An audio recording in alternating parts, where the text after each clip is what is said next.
Hermanos, ¿cómo están? ¿Listos para alabar al Señor este día? Esta canción se llama Más Alta porque habla de que la misericordia de Dios es más alta de todo lo que nos podemos imaginar, ¿no?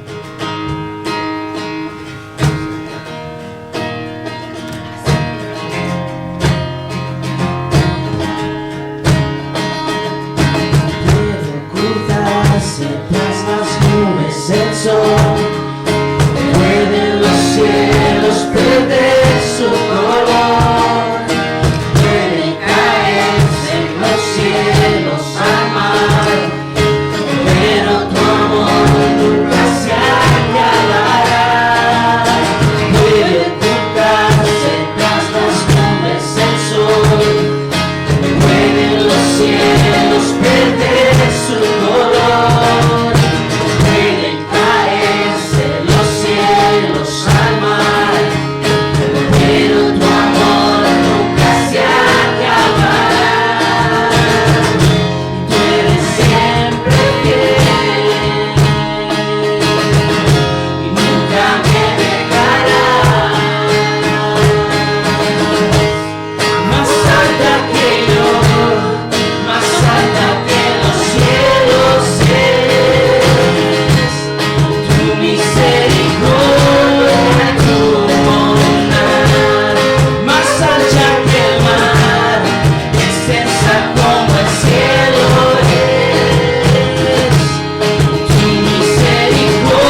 perfecto es tu amor. Tomaste mi lugar y cargaste tú mi cruz. Tu vida diste ahí y ahora libre soy. Oh, Jesús, te adoro por lo que hiciste en mí.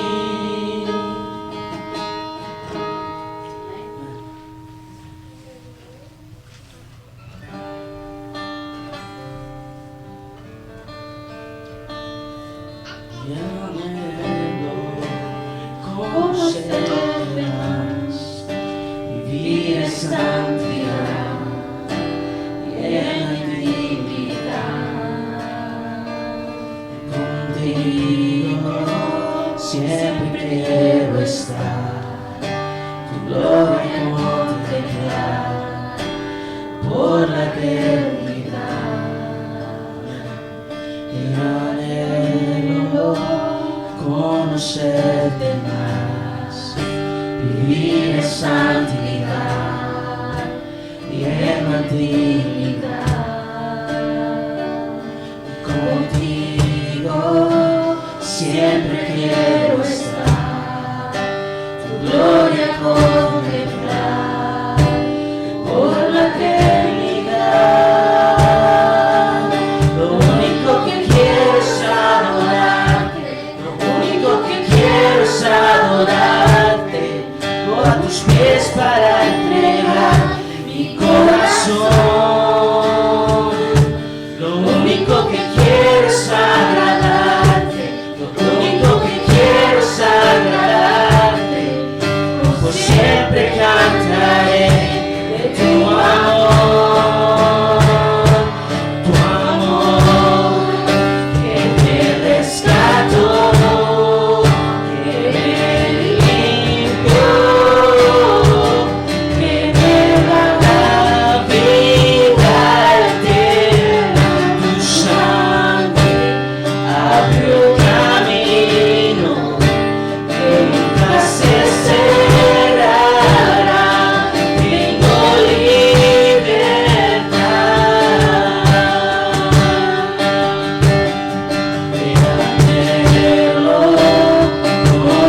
esta mañana nuevamente, porque estamos aquí ante tu presencia, Padre Santo, para adorarte, para glorificarte, Padre Santo. Recibe estas alabanzas, Señor, que hemos entonado, porque queremos agradarte el día de hoy, Señor. Queremos que tú estés aquí presente en esta mañana, Padre Santo. Pedimos, Señor, que tu Espíritu Santo también se haga presente, Señor, y que tú puedas brindar, Señor, palabra a cada uno de nosotros, Señor. Bendice, Señor, a nuestro hermano, Señor, a nuestro pastor Mario, Señor, que trae esta mañana la comida, Señor, espiritual. Pedimos, Señor, que lo siga bendiciendo, Señor, y que cada uno de nosotros podamos recibirla, Señor, para poder aplicarlo en nuestras vidas, Señor. Te damos gracias, Señor. Todos en el nombre de tu Hijo Jesucristo, Señor. Amén. Amén. Amén. Sentarse, mis hermanos.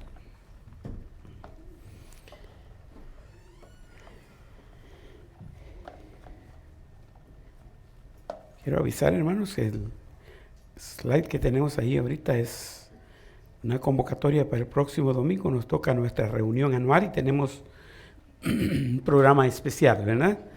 En la mañana seguimos igual, vamos a tener nuestro estudio bíblico, la escuela dominical sigue sin interrumpirse, y nuestro culto, tenemos un almuerzo para todos, y después del almuerzo tenemos una sesión, ¿verdad? La sesión que por ley tenemos que tener como iglesia por lo menos una vez al año. Nosotros la tenemos a finales de enero o a principios de febrero, así que vengan preparados, ¿verdad? Hagan ayuno por 3 días para que tengan hambre y almorzamos todos juntos el domingo, ¿verdad?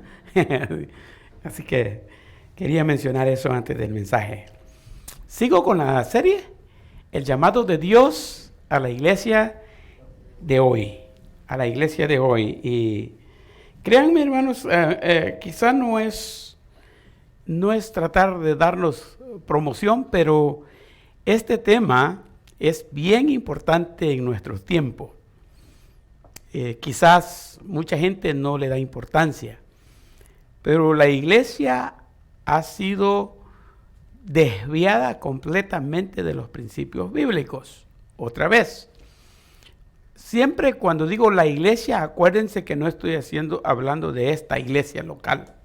Estamos hablando de la iglesia del Señor Jesucristo.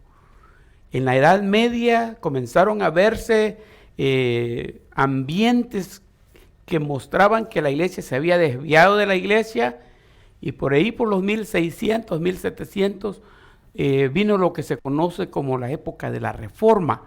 Los reformadores vinieron y trajeron la Biblia a su lugar y causaron el impacto. Un grupo que continuó siguiendo las tradiciones y costumbres, afiliados, amistados con el gobierno, y otro grupo que dijo, esta es la Biblia y vamos a seguir la Biblia, y redefinieron doctrinas. Esas doctrinas son las que nos llegaron a formar a nosotros en nuestro encuentro con Cristo. Nos encontramos con la doctrina de la salvación y cómo obtener la salvación, y al comenzar uno la relación con Cristo se definían otras doctrinas como la doctrina de la justificación, la doctrina de la regeneración, la doctrina de la santificación, y se estudiaba mucho de doctrina, y eso nutría al creyente, al recién nacido en Cristo, le daba el alimento necesario, lo que diríamos en El Salvador, la pachita que se necesitaba para que el niño se desarrollara bien, saludable.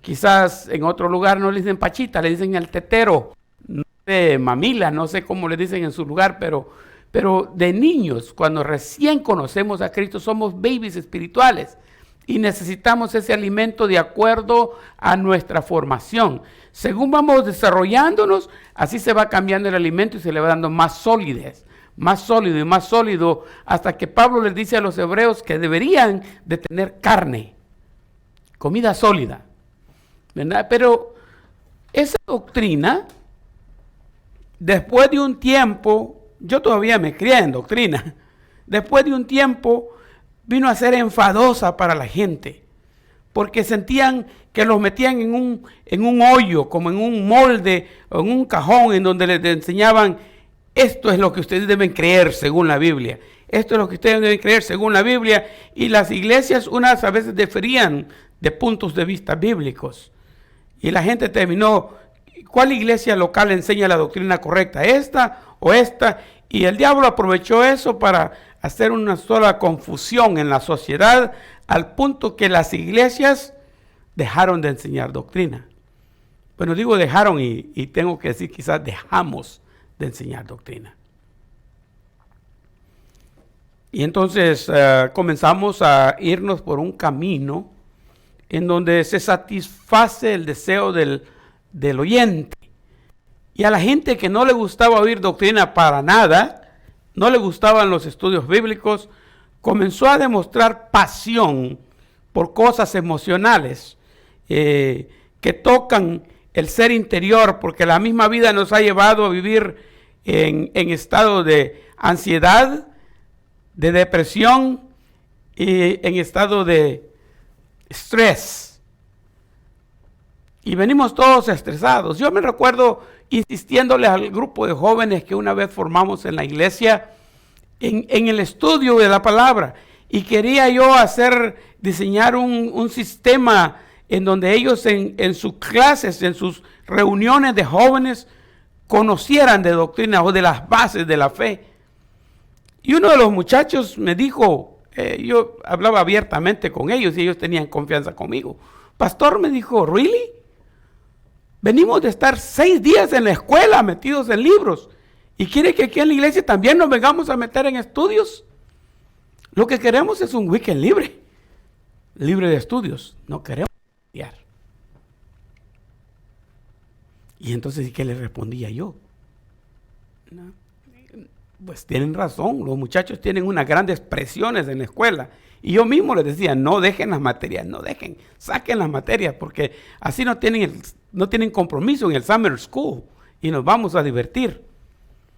Pero tenían razón. La iglesia tiene currículums para que uno crezca, pero esos currículums necesitan que uno se meta al estudio. Bueno, a este punto la iglesia se ha centrado mucho en el entretenimiento, en buenos grupos de alabanza,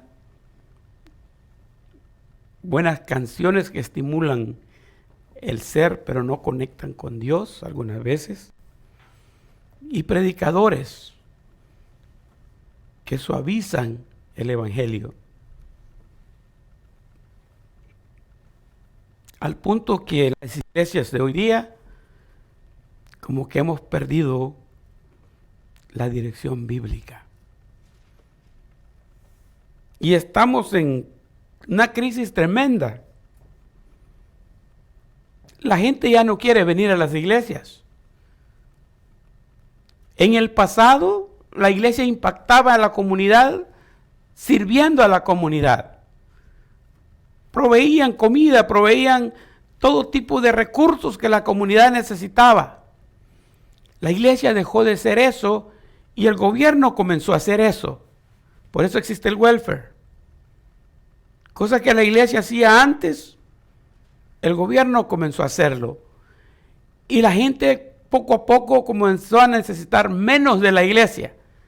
La única razón por la que uno viene a la iglesia a veces es porque se formó un vicio, se formó un hábito. Y esos hábitos que nos formamos sí nos cuestan dejarlos. Porque hay buenos hábitos, ¿sabían eso, no? Hay hábitos malísimos que destruyen el cuerpo, pero hay hábitos buenos. Uno de los hábitos buenos para mí es comer. ¿Les gusta comer a ustedes? Y ese hábito no lo puede dejar uno. A la hora que esté con hambre o no tenga hambre, ya es hora de almuerzo, dice uno. Y una vez me dijo el doctor, coma solo cuando el estómago se lo pide, no porque ya el reloj lo dice. Es interesante, pero hay buenos hábitos. Uno de esos buenos hábitos es la iglesia. Con mi papá y con mi yerno, con los dos tuve la misma plática este fin de año, porque estábamos los tres, diferentes tiempos por supuesto, una vez estaba con mi yerno, otro día estaba con mi papá, y los dos vinieron con la misma inquietud, y me decían, ¿cómo hace de falta ir a la iglesia? Los 2 domingos que no venimos. ¿Cómo hace de falta ir a la iglesia? Y yo le hice la pregunta a mi yerno y después le hice la misma pregunta a mi papá. ¿Por qué le hace falta ir a la iglesia a usted? Y me comienzan a dar razones que no me convencen. Y es mi yerno y mi papá. Mi papá me dijo, es que allí va uno y se saluda con los hermanos. Y se extrañan los hermanos. Si no voy este domingo y no los saludo, siento que hasta el otro domingo lo voy a ver. Y es mucho tiempo. Necesitamos ese compañerismo ahí. En mi interior yo había hecho ya un análisis de eso hace tiempo, pero decía, mi tiempo en la iglesia no debe ser determinado por un hábito religioso. Porque si quieren hablar de ese hábito, ¿ustedes saben cuándo fue la primera vez que yo vine a la iglesia? Recién nacido, no me acuerdo yo. Porque yo ya era pastor, mi papá, cuando yo nací. Y los hijos del pastor, ustedes saben que son más santos que todos los demás muchachitos de la iglesia. Bueno, no es cierto, pero así lo miraban a uno. Otros niños podían correr ahí, pero el hijo del pastor, cuidado con correr. Le caían encima, porque tiene que ser ejemplo de los demás niños. Yo me crié en la iglesia, en casas pastorales, y estar en la iglesia esa es parte de mi vida todo el tiempo.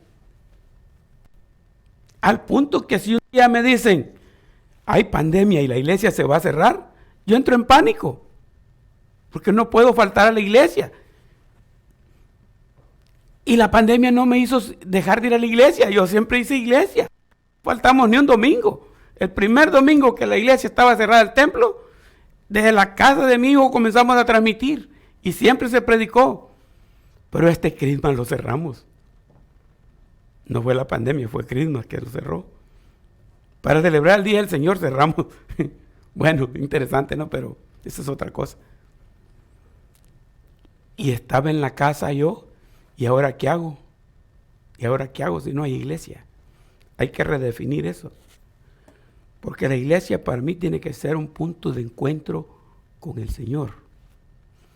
Y lo que yo extraño es la cita con Dios, en primer lugar.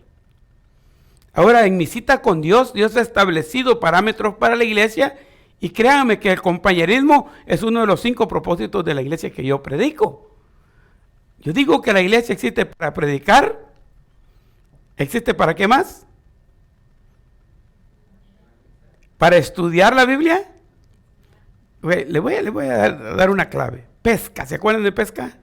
En algún tiempo, once upon a time, dicen los en inglés, ¿verdad? Pesca, P de predicar el evangelio, la E de estudiar la Biblia, la S de servir, la C de compañerismo y la A de adoración. La iglesia existe para esas 5 áreas. Una de esas áreas es el compañerismo. La iglesia primitiva gozaba de mucho compañerismo. Cada culto se daban grandes comidas después del culto.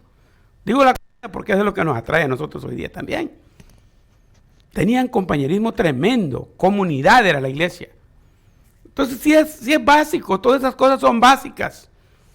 Pero todo tiene que ser cristocéntrico. Dios tiene que tener el primer lugar en todo. Y no venir a la iglesia solo porque quiero venir, ¿no? O porque tengo que, o porque es mi costumbre y es mi hábito. Y como un vicio no lo puedo dejar. No. El encuentro con Dios siempre debe de estar. Llegamos al punto que la iglesia de hoy necesita ser reformada. Y necesitamos volver a las bases principales por las que la iglesia existe. 2 opciones, mencioné la vez pasada. O la iglesia es renovada y nos reenfocamos en las bases cristianas, bíblicas, o ¿cuál es la segunda? O Cristo viene. Cristo tiene que venir por su iglesia ahorita.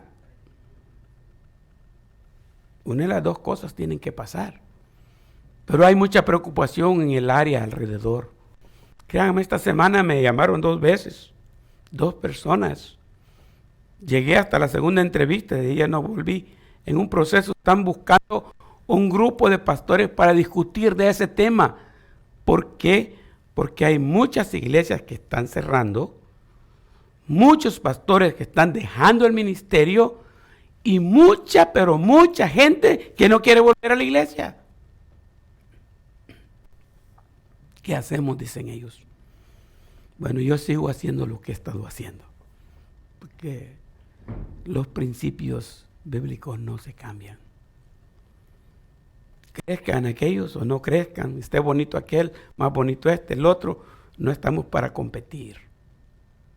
Estamos para seguir el curso que Dios nos ha trazado en su palabra. En el llamado de Dios a su iglesia, a la iglesia de hoy, precisamente ahora me toca hablar del punto doctrinal. Esa palabra doctrina que a mucha gente la asusta. Y solamente una pareja, un matrimonio que les conté el otro domingo, me impactó con eso.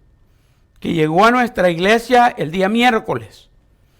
Porque en el rótulo que teníamos al lado de la puerta allí estaba el horario de la iglesia y decía, miércoles, servicio doctrinal. Y era uno de los cultos que menos atención había. Ustedes saben, el culto menos asistido, ¿cuál es? El de la oración. Ese es el que menos gente asiste. El 8% del grupo asiste a un culto de oración. Para nosotros pueden ser 3 o 4 personas en un culto de oración. El segundo culto que poca gente asiste es el miércoles, porque es el culto doctrinal. Y ahora asiste menos gente. Creo que alguien está tocando la puerta, si alguien quiere ir afuera. Solo una persona. Si ahora encontramos gente, ahora no encontramos gente en el culto doctrinal del miércoles, ¿saben por qué? Porque tan poca gente llegaba que decidieron cerrarla. No hay culto los días miércoles. Entonces es interesante cómo la iglesia fue perdiendo todo eso que le daba base sólida para vivir, para sostenerse. Perdimos esas bases y ¿qué está pasando con las iglesias? Estamos tambaleando. La pureza doctrinal. Esta pareja vino en día miércoles, llegó en día miércoles a la iglesia, estuvo con nosotros en el estudio bíblico, participaron en el estudio bíblico, ya bastante mayores el matrimonio. Y al final, cuando yo me introduje con ellos como el pastor, les hice la pregunta que bastantes veces la hago a una persona que nos visita por primera vez. Le dije, ¿qué le hizo a usted venir a la iglesia en día miércoles? Y me dijo el hermano, allá afuera dice que el día miércoles es culto doctrinal. Y nosotros somos nuevos en el área y andamos buscando una iglesia para congregarnos. Le dije yo, quizá hubiera sido bien si hubieran venido el domingo, porque el domingo estamos llenos. No, me dijo, nosotros no buscamos una iglesia llena. Lo que buscamos es una iglesia que enseñe nuestra doctrina bíblica. Y para conocer la doctrina no teníamos que venir el domingo. Ahí hay predicación. Teníamos que venir el miércoles porque aquí se enseña la doctrina. Mucha gente anda buscando, en inglés le llaman su home church, pero no buscan doctrina. No buscan doctrina. Y eso le pasaba a la iglesia de la que vamos a hablar hoy, siempre recordando Efesios 5, 1 y 2, que es el que tenemos como base. Sed pues imitadores de Dios como hijos amados y andad en amor como también Cristo nos amó y se entregó a sí mismo por nosotros, ofrenda y sacrificio a Dios en olor fragante. 2 áreas. Se entregó a sí mismo. ¿Cuánto hizo Cristo por mí? ¿Cuánto puedo hacer yo por Él? ¿Ofrenda? he descubierto que en las iglesias hay mucho problema para recoger ofrendas. Al punto que prefiero que no recojamos ofrenda. Que quien quiere dar, la dé. Porque dice, cada uno dé según propuso en su corazón. No con tristeza, ni por necesidad, porque Dios ama al dador. Tenía un tío que cada vez que oraban aquí por la ofrenda, los diáconos estaban con sus platos en las manos, él se levantaba y se iba al baño. Y hasta que ya se había pasado el plato, regresaba. Y yo de niño me fijaba en esos detalles. Y la gente dice, ya viene el plato, ya van a pasar esto, tengo que sacar $1. Y ese no es el concepto bíblico. Si usted propone en su corazón, va a dar con alegría. Pues si le pasan el plato, va a dar para que lo miren que dé, o por compromiso o por pena. Pero es por alegría. Así que nosotros tenemos el arca de las ofrendas allá atrás. Algunos nos visitan y ni se dan cuenta. Pero lo que queremos es que quien da, dé según propone en su corazón y de allá. Existen los diezmos como una forma disciplinada de darle a Dios lo que le pertenece. No damos los diezmos nosotros. Nosotros entregamos los diezmos. La enseñanza bíblica dice traed, no dice den. Cuando yo doy lo que es mío. Pero el diezmo no lo puedo dar porque no es mío, ese es del Señor. El diezmo yo solo lo entrego, la 10ª parte de lo que gano. O la 10ª parte de lo que recibo, porque algunas veces no es salario. Puede ser hasta gift cards. Puedo tener una disciplina de dar el diezmo. No lo exigimos, pero es algo de cada persona con Dios. La otra manera es dar ofrendas. La ofrenda es la cantidad que usted disponga dar en su corazón. Puede ser de monedas, puede ser de $1, puede ser de a 20, puede ser de a 100. Puede dar la cantidad que quiera, es una ofrenda.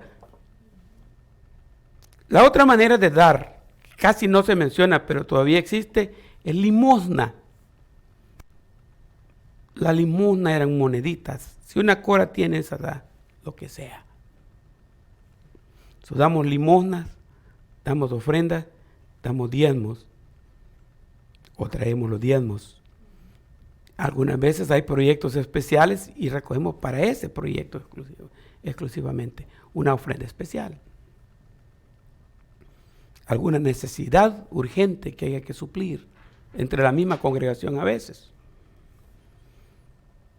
La palabra ofrenda no suena muy bien. Pero si le digo que después de la palabra ofrenda está una I y dice después ofrenda I, sacrificio.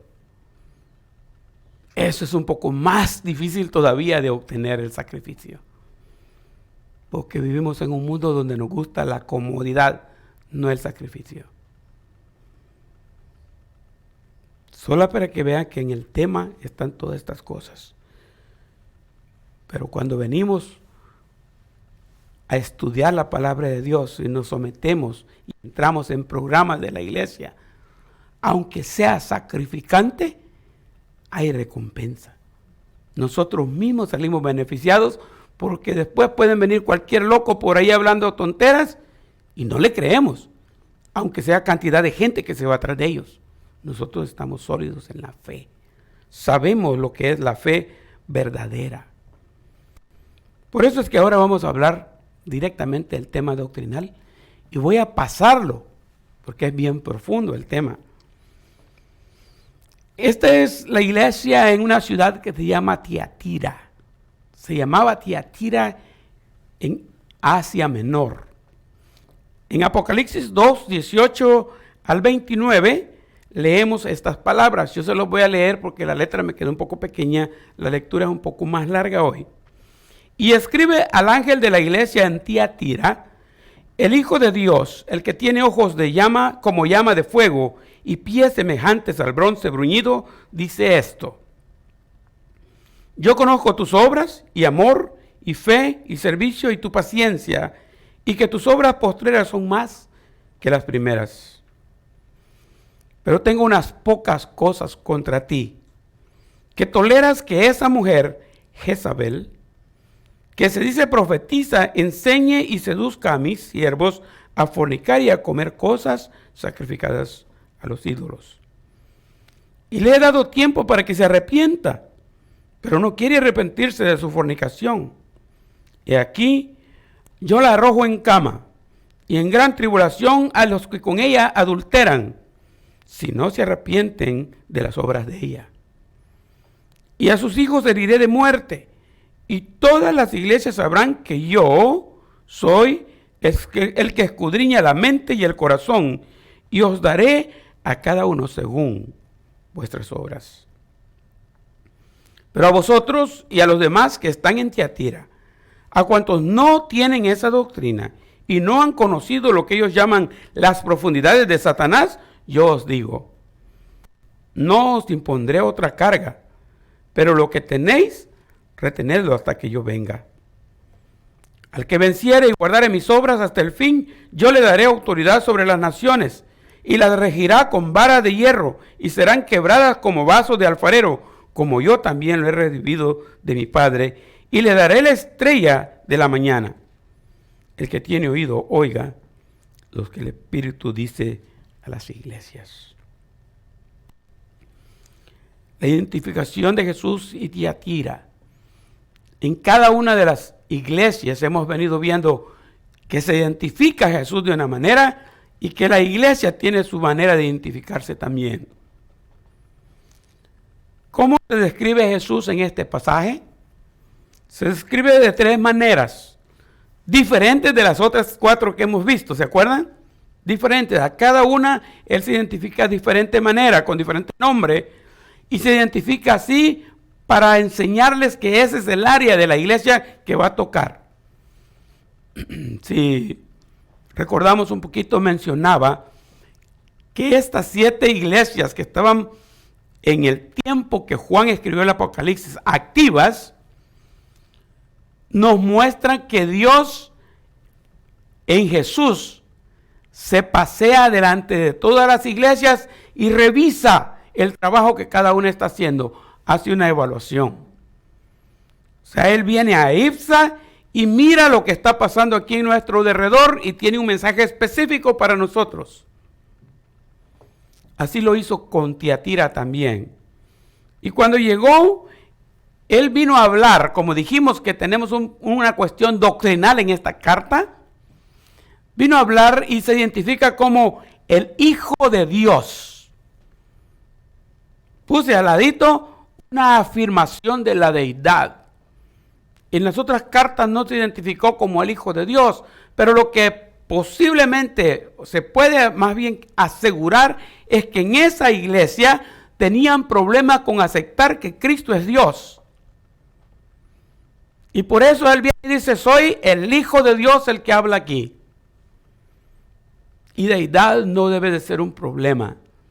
Por cierto, la primera vez que en un estudio formal de la Biblia estudié una materia, y creo que fue la primera materia que estudié, el libro de texto lo escribió el doctor Emilio Antonio Núñez, y este hermano le llamó así al librito, La Deidad de Cristo.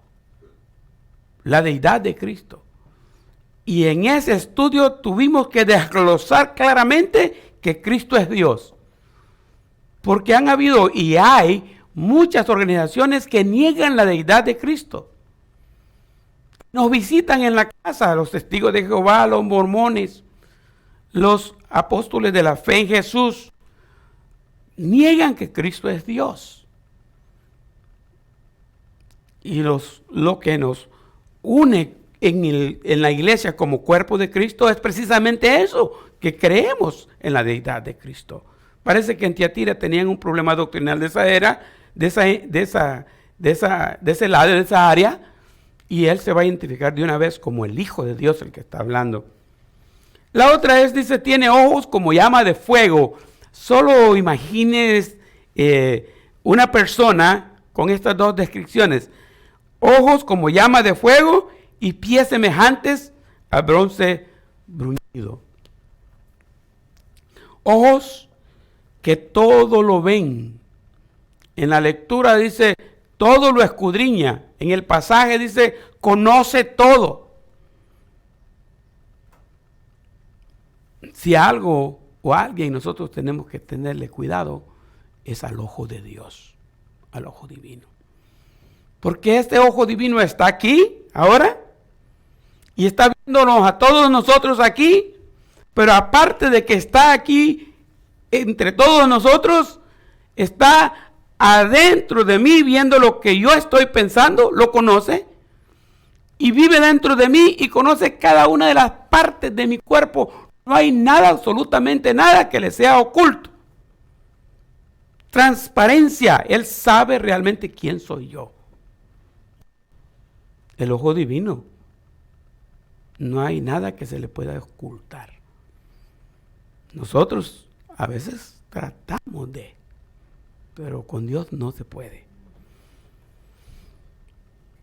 El fuego siempre va a estar ligado con juicio. Y va a aparecer el fuego de ira ardiente contra el pecado. Va a entrar a la iglesia y ver el pecado que hay en la iglesia. Va a entrar en mi vida y va a ver el pecado que mora en mí.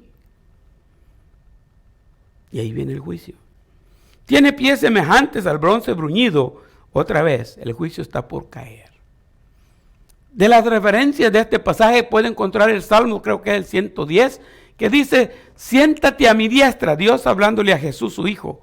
Y dice, siéntate a mi diestra hasta que ponga a tus enemigos, ¿por qué? Por estrado de tus pies. ¿Sabe qué es eso? Ahí está el enemigo y el pie de Dios lo va a aplastar. Ese juicio. De una vez, con su identificación, le está llamando la atención a la iglesia de Tiatira. La iglesia de Tiatira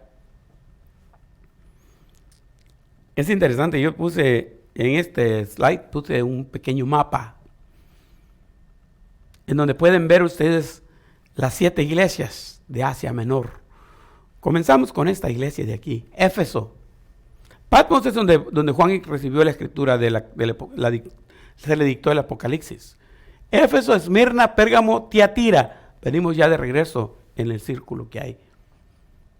Estaban juntas las 7 iglesias, eran vecinas en Asia Menor. Y cada una tenía sus particularidades, ¿se acuerdan? Hablábamos de cada una.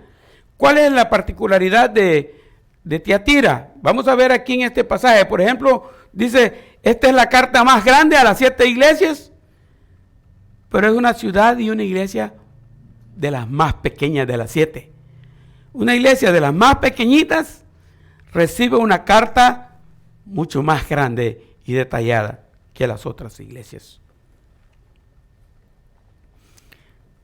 Tiatira era una conexión de rutas comerciales. Así como vimos que Éfeso tenía sus ventajas comerciales y que Esmirna y Pérgamo también, así también Tiatira, las carreteras, pasaban varios freeways por ahí. Se encontraban varios freeways, diciéndolo en nuestra época, ¿no? Y alrededor de esos freeways ahí estaba esa ciudad. Y la ciudad sacaba ventaja comercial de aquello. Se han encontrado pruebas de grandes corporaciones. Las excavaciones que han hecho y las ruinas que hay, han encontrado rótulos que en nuestro tiempo diría Walmart, Target. Y hay muchos negocios en esa área. Obviamente esos no existían.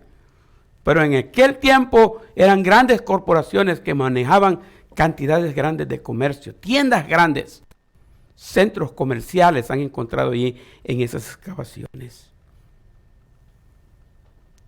Lidia, que se menciona en Hechos 16, en Hechos 16 ella está en Filipos. En la iglesia de Filipos, esta hermana de la iglesia se destacaba porque era la especialidad de ella, era las buenas obras.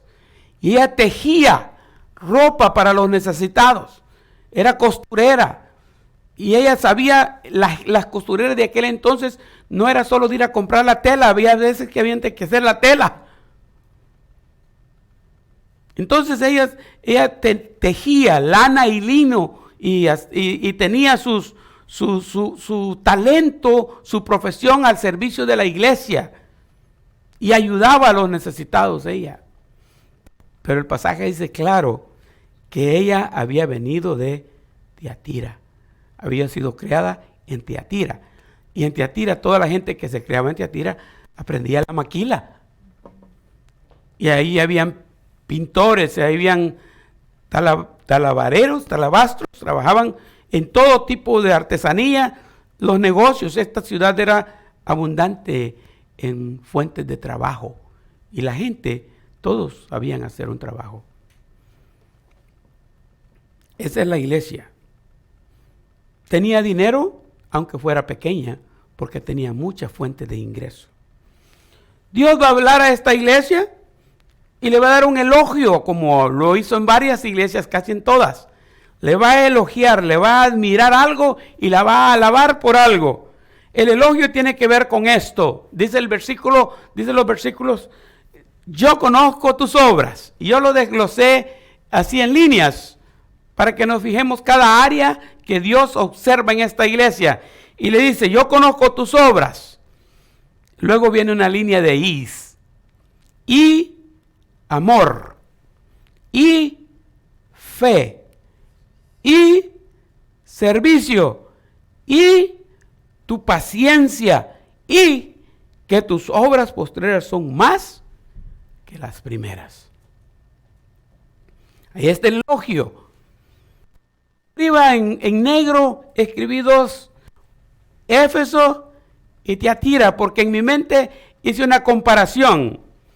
La flechita de Éfeso está apuntando para abajo, la flechita de Tiatira está apuntando para arriba. Les explico qué quise decir con eso. A la iglesia de Éfeso le va a decir, has dejado tu primer. ¿Qué es lo que pasó? La iglesia de Éfeso comenzó muy bien, pero poquito a poco fue alejándose del bien hasta que perdió su amor. Pero a la iglesia de Tiatira, las últimas líneas que dicen, y que tus postreras obras son ¿qué? Más que las primeras. ¿Qué ocurre? Tiatira comenzó al revés de Éfeso, comenzó muy mal, pero la fue haciendo muy bien, hasta que ahorita se está portando bien. ¿Sí entendieron la diferencia? Una comenzó bien y terminó mal. Otra comenzó mal y terminó bien.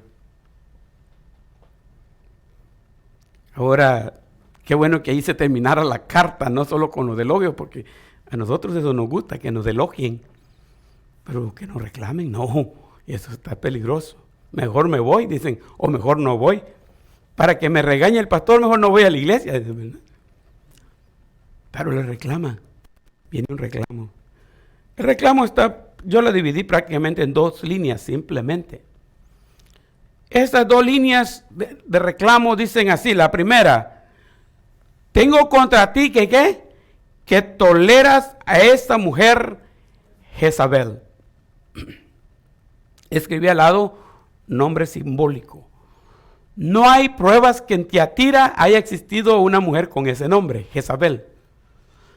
Es más, desde la Jezabel que se menciona en el Antiguo Testamento, que era la esposa del rey Acab en tiempos del profeta Elías, desde esa Jezabel pareciera que nadie más le quiso poner Jezabel a sus hijos o a sus hijas.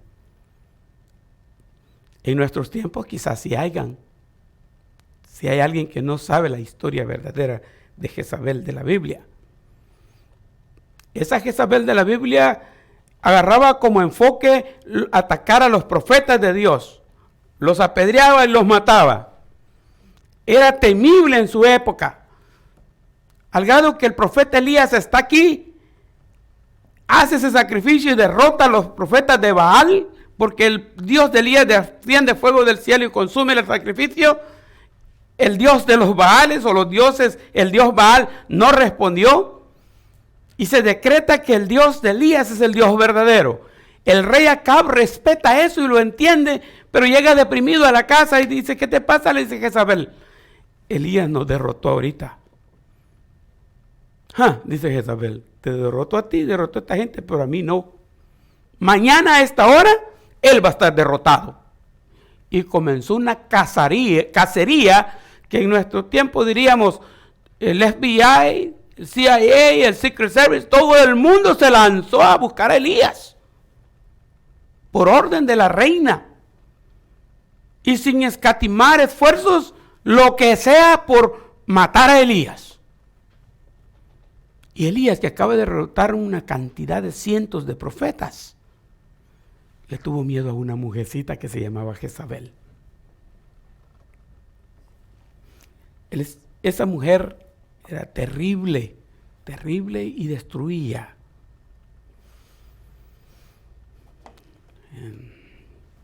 Dentro de las cosas oscuras y duras en el ministerio, tuvimos una temporada en la iglesia. Muchas cosas pasaban en la iglesia y yo no me daba cuenta. Y cuando explotó la bomba fue algo terrible, grande, impactó fuerte, dividió la iglesia. Y buscando cómo estabilizar a los hermanos dañados, tenía yo reuniones con ellos. Recuerdo que llegué con una hermanita, nos citamos en un café, las hermanas ya bastante mayores de la iglesia, y cuando estábamos comiendo el desayuno para hablar del tema, lo primero que hizo ella fue sacar un libro y me dijo, pastor, le traje este libro. Yo he leído este libro y yo entiendo perfectamente lo que está pasando en la iglesia, pero creo que a usted se le han escapado algunos datos y este libro le va a ayudar. ¿Saben cómo se llamaba ese libro? O se llama, porque todavía lo pueden encontrar por ahí. Se llama Desenmascarando el espíritu de Jezabel en la iglesia. Y al leer el libro, inmediatamente me di cuenta quién era la Jezabel de la iglesia que tenía. Y cuánto daño había hecho por todos lados. Terrible. Ojalá que no haya nadie aquí con ese nombre, ¿verdad? Porque esa Jezabel sí entró para desbaratarla a la iglesia. Y hizo bastante daño. Y en Tiatira estaba allí. Y lo peor es que nos engaña a los líderes y les confiamos. Y en Tiatira, cuando dice toleras, la iglesia tolera a esa mujer. Abiertamente tendrían ya que haberla quitado o corrido, proteger a la iglesia de ella. Pero no, la estaban tolerando. Y la segunda línea dice, enseña a los mismos líderes de la iglesia, les enseña y los seduce a fornicar y a sacrificar a los ídolos. La palabra enseña quiere decir que la doctrina de la iglesia estaba a cargo de Jezabel.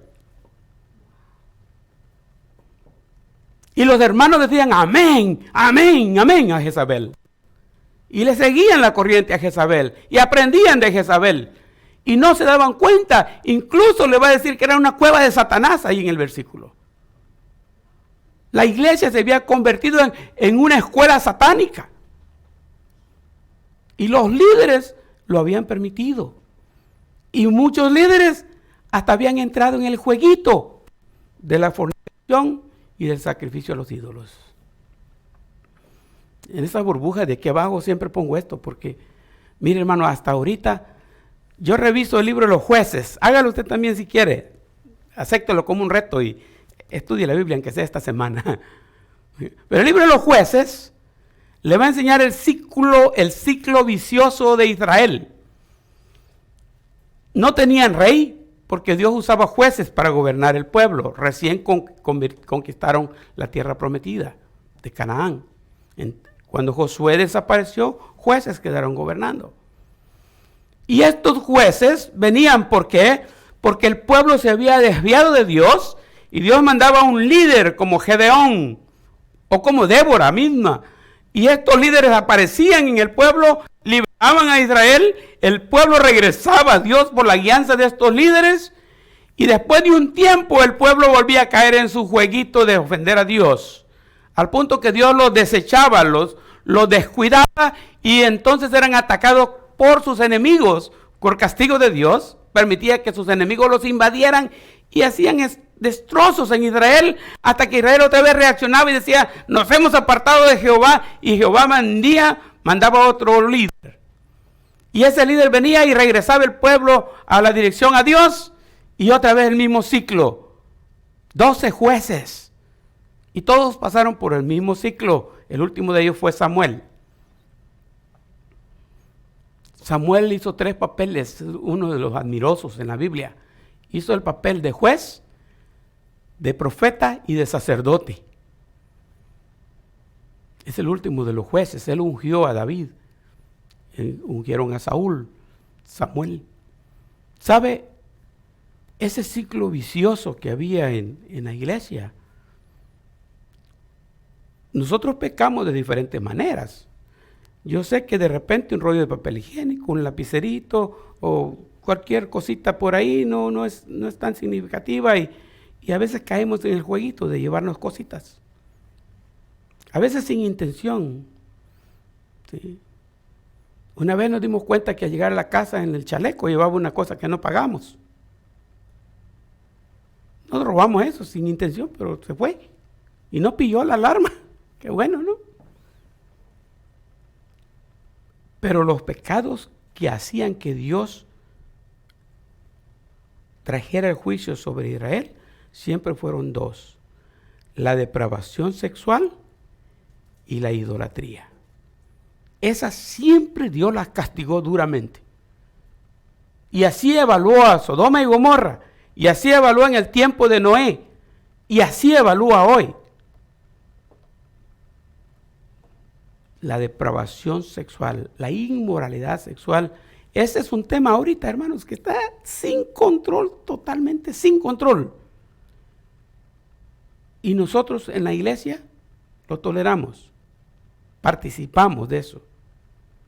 Nuestra mente y la mente de nuestros hijos están totalmente desviados de la pureza bíblica y de los valores morales. Y no quiero pensar en el tiempo que Emilio y Nicole tengan que formar su hogar. Casi que estoy pensando que no formen un hogar. Pero no sé cómo van a vivir ellos en eso. Pero estamos en problemas serios. La idolatría, el viernes estábamos discutiendo sobre los ídolos. No discutiendo, sino aprendiendo de eso en la reunión de varones, ¿no? Qué interesante se ponen esos puntos. Porque los ídolos modernos no son estatuas. Los ídolos modernos son cosas con las que nosotros nos relacionamos. El ídolo que más problema me da a mí, ¿sabe quién es? Yo mismo. Mi ego. Muchas veces mi ego puede más que la voluntad de Dios. Mi familia, mi trabajo, mi carro. Salieron tantos dioses el viernes. Y no están fuera de la iglesia, están dentro de la iglesia. Nosotros los tenemos. Qué bueno que no son tan graves, ¿no? Pero ese es el reclamo que le tiene a la iglesia de Tiatira. La falsa doctrina en la iglesia Tiatira había llegado a un nivel donde no solo dejó de predicar la buena doctrina, sino que comenzó a permitir que entrara la mala doctrina. Dios nos libre de llegar a ese extremo, ¿no? Por eso tenemos que estar más fuertes. Advertencia. La advertencia llega en el versículo 22 y 23 y dice así: he aquí, yo la arrojo en cama. Acuérdense, ¿cuál era la primera área, dijimos? Fornicación. ¿Con qué va a castigar la fornicación? La va a tirar en su propia cama. La misma cama que podía ser usada para fornicar, va a ser una cama que Dios va a usar como juicio para ella. Estudié una vez este pasaje de 1 Corintios 5, del 1 al 5, en donde Pablo está tratando en Corinto el caso de una inmoralidad sexual. En la iglesia se permitía eso en Corinto. Y dice Pablo, tanto que alguno tiene la mujer de su padre, que no era su mamá, es su madrastra. Y dice Pablo, el tal ya debería haber sido juzgado y entregado a Satanás para destrucción de la carne, con el fin de que el espíritu sea salvo en el día del Señor. Y entré en eso de entregarlo a Satanás para destrucción de la carne, con el fin de que su espíritu sea salvo. Y descubrí que si usted tiene un problema de alcohol y llega a ese nivel donde Dios dice, entreguémoslo a Satanás para que lo destruya la carne, su cuerpo físico va a ser destruido. ¿Por qué? Por el alcohol. Por el alcohol. En mis casos, he conocido muchos hombres que son mujeriegos. No sé cómo decir si mujeres que son hombreras en ese caso, porque también hay de los dos lados. Perdonen mi español, dijo aquel. Pero por andar de mujer en mujer por ahí, de picaflor, un día aparecieron con SIDA o con enfermedades venéreas. La primera vez que estudié sobre las enfermedades venéreas, no me acuerdo cuándo fue, cuánto hace, pero ya existían 116 enfermedades venéreas probadas. Esas van a destruir su cuerpo, lo van a destruir físicamente. Si un día Dios descuida y dice, mi hijo ya no tiene corrección, vamos a dejarlo que su cuerpo sea destruido, su misma práctica pecaminosa es la que la va a hundir.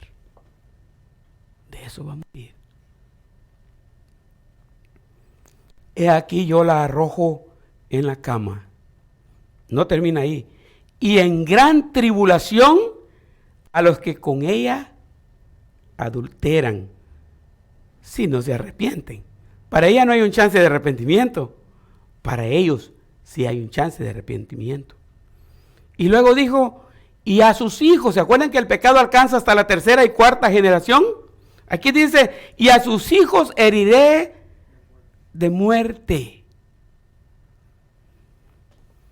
¿Por qué será que este niño vivió tan poquito? ¿Por qué no lo dejó Dios que creciera hasta cierto tiempo? ¿Por qué está recibiendo la consecuencia del pecado de alguien? El niño estaba bien, pero recibió el pecado de allá. Incluso si leen un poco la vida de Acab, el que les mencioné hace rato, Dios desechó a Acab y dijo que le iba a quitar la vida, físicamente lo iba a matar. Pero luego dijo, no voy a traer el mal en los días de Acab, lo voy a traer en los días de su hijo. Y su hijo fue el que recibió el pago por el pecado de su padre. Si yo no pienso solo en mí, me aterra pensar que mis hijos, mis nietos y mis bisnietos cosechen los resultados de mi mal comportamiento ante Dios. Ellos pueden arrepentirse y cambian las cosas, pero a sus hijos van a tener problemas.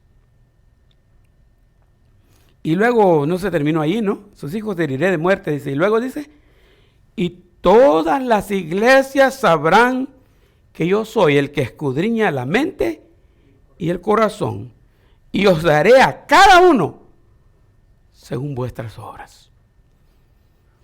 Yo iba a decirles, qué bueno que yo no soy descendiente de aquellos, ¿verdad? Pero esto último va con nosotros. Va con nosotros. ¿Por qué está en problemas la iglesia? Por eso. Por eso estamos en problemas. La pureza doctrinal nos hace falta, porque sin la pureza doctrinal nos vamos tras de las obras satánicas. Entonces la advertencia continúa aquí diciendo esto. Yo arrojo en la cama, tengo gran tribulación a los que con ellos adulteran, a sus hijos voy a herir de muerte, todas las iglesias sabrán que yo soy el que escudriña la mente y el corazón, y al final, cada uno de nosotros, ¿no? Y os daré a cada uno según vuestras obras, según lo que nosotros sembramos, eso vamos a la ley de la vida. Hay un consejo, en esta iglesia hay un consejo. Y el consejo lo estoy leyendo por cuestión de tiempo. Pero a vosotros, ok, pónganle atención a esto, porque la iglesia que venimos presentando es una iglesia tremenda, totalmente desviada de Dios. Sin embargo, miren lo que pasa aquí. Pero a vosotros y a los demás que están en Tiatira, ¿a cuántos qué? No tienen esa doctrina y no han conocido lo que ellos llaman las profundidades de Satanás. ¿Vieron esa parte? En la iglesia sí había gente pura. Sí había gente que no había contaminado su vida con este tipo de creencias. Y aunque tenían que escuchar las enseñanzas falsas, no se las tragaban. Porque ellos estaban enraizados en doctrina y sabían la verdad. Y ahí viene un consejo para ellos. Dejemos a todo este grupo que ya se desvió y está corrompido. Hablemos ahora del grupo que no se ha contaminado. A ustedes les voy a hablar esto. Ustedes que no creyeron eso, mire hasta qué profundidad había llegado la doctrina. Las profundidades de Satanás le llamaban. Ahí viene la promesa, viene el consejo en la parte de abajo. Yo os digo, ¿quién dice es Jesús? Yo os digo, no os impondré otra carga, pero lo que tenéis, retenerlo hasta que yo venga. ¿Qué está diciendo Dios? ¿Qué les está diciendo Jesús ahí a ellos? Mi consejo es, lo que están pasando ahorita ya es suficiente. No les puedo pedir más. Han mantenido su fidelidad, han mantenido su integridad, se mantienen sólidos, fieles. Eso me basta. Lo que tienen ahorita, reténganlo hasta que yo venga. Que nadie los cambie de ahí. Y luego va a venir la promesa. Una promesa. La promesa dice así en este versículo 29. Al que venciere, no a todos, ¿verdad? Solo al que venciere. Acuérdense que hablamos de esto en los mensajes pasados. Muchos son los que corren, pero solo uno se lleva el premio. Al que venciere, yo le daré autoridad sobre las naciones. Cuando Cristo venga y gobierne esta tierra, va a ser por 1000 años, de acuerdo a nuestra doctrina escatológica, va a ser por 1000 años que va a gobernar esta tierra, va a derrotar al anticristo, que en este tiempo va a estar gobernando la tierra, va a gobernar por 1000 años con su iglesia, y la iglesia va a reinar con Cristo. Y a cada uno lo va a distribuir en el reino según se portó mientras estaba aquí hoy. Algunos por fieles los va a poner en ese reino y en el otro reino, y va a compartir el reino con todos sus seguidores sobre las naciones. Y quien sea va a tener el poder de regirlas con barro de hierro. ¿Qué quiere decir eso? No quiere decir que va a agarrar una cosa como este poste y le va a pegar, sino que va a ser un reino firme, que no va a ceder a la injusticia,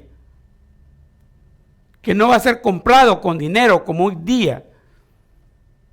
Hasta las presidencias de la república se ganan por la cantidad de dinero que invierten.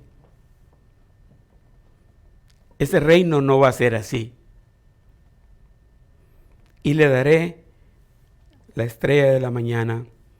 En la estrella de la mañana hay mucho que hablar. Vamos a dejarlo para en otra ocasión. Pero recuérdense que a la otra iglesia le dijo una piedrecita blanca y en ella es un nombre nuevo escrito. Y hablábamos de las virtudes que hay en esas piedrecitas blancas, ¿no?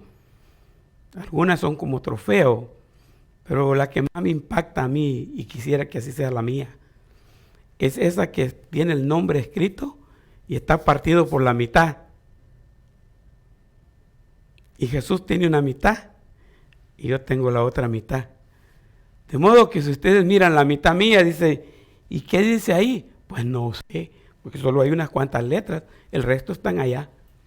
Por eso ya que nadie conoce. También es interesante que la estrella de la mañana muchas veces apunta a Jesucristo mismo. Y estará hablando de que como yo voy a brillar como una estrella que recibe su luz directamente de Jesucristo. Ahí está la promesa. Y recuerden, hermanos, cada carta tiene esto. El llamado de Dios a la iglesia de hoy es a que tengamos pureza doctrinal. No se crea de cualquier cosa. Siempre compare todo con la Biblia. Siga el consejo bíblico, aunque no le parezca. No tenemos que entender la Biblia nosotros, solo tenemos que obedecerla. Esta yo no lo entiendo, pues a mí no lo entiendas, si es la palabra de Dios. A veces es tan profunda que no la entendemos. Pero lo que sabemos que es la verdad, y hay que creerla y hay que obedecerla lo mejor que podamos. Aprender doctrina es clave, hermanos. Y mantenernos en la sana doctrina es más clave en un mundo tan valiente. Yo terminé de hacer la presentación, como lo hago todos los domingos. Me encontré con un problema de tecnología y no podía subir al Drive mi información para que el hermano Bill lo tuviera y para que Alex también lo pusiera en el sistema. Hubo un update o upgrade en Keynote y me cambió todo. Y me perdí más tiempo tratando de subirlo al internet que en lo que me tardó hacer la presentación. Pero no dejaba de pensar en el tema. Y al final, en mi mente, como ustedes saben que a mí me gusta cantar, ¿verdad? Apareció este canto. Y terminé escribiéndolo en el Keynote. Vengo hoy a postrarme. Solo en ti hay plenitud de amor. No hay nada, no hay nadie comparable a ti. Te agradezco adorándote, Señor. Es una resolución mía. Después de leer todo eso, después de estudiar sobre Tiatira y de comparar lo que ha pasado en aquellas iglesias y lo que pasa hoy día, yo he tomado una decisión de hacerlo yo y mantener eso firme y fiel hasta que Cristo venga. Y les invito a que lo hagan ustedes también, ¿no? Quieren ponerse de pie y terminamos. Tal vez no han oído el canto, yo voy a tratar de cantarlo. Vengo hoy a postrarme a tus pies, mi Cristo, solo en ti hay plenitud de amor. No hay nada, no hay nadie comparable a ti. Te agradezco adorándote, Señor. ¿Qué les parece cantar la última línea? No hay nada. No hay nada, no hay nadie comparable a ti. Te agradezco adorándote, Señor. Padre, qué tremendo es pensar en quién eres tú. Yo sé que te presentaste, Señor, ante la iglesia de Éfeso de una manera, ante la iglesia de Esmirna de otra manera, ante la iglesia de Pérgamo de otra manera, y aquí, en la iglesia de Tiatira, te presentas de otra manera. Tú eres el Hijo de Dios, Señor Jesús, Tu deidad no puede ser negada. No tenemos más opciones que creer que tú eres Dios, que no hay nada que se compare contigo. Tú eres quien eres. Y gracias porque siendo quien eres, te dignaste en encontrarnos a nosotros. Como estábamos en desorden en nuestra vida, confundidos, frustrados, y tú nos pusiste en caminos rectos. Y nos has ayudado para conocer la verdad, la sana doctrina bíblica. Y nos ayudas a mantenernos fieles sin importar qué sucede a nuestro alrededor. Por favor, cuídanos para que en este grupo, en esta congregación, el espíritu de Jezabel no quepa.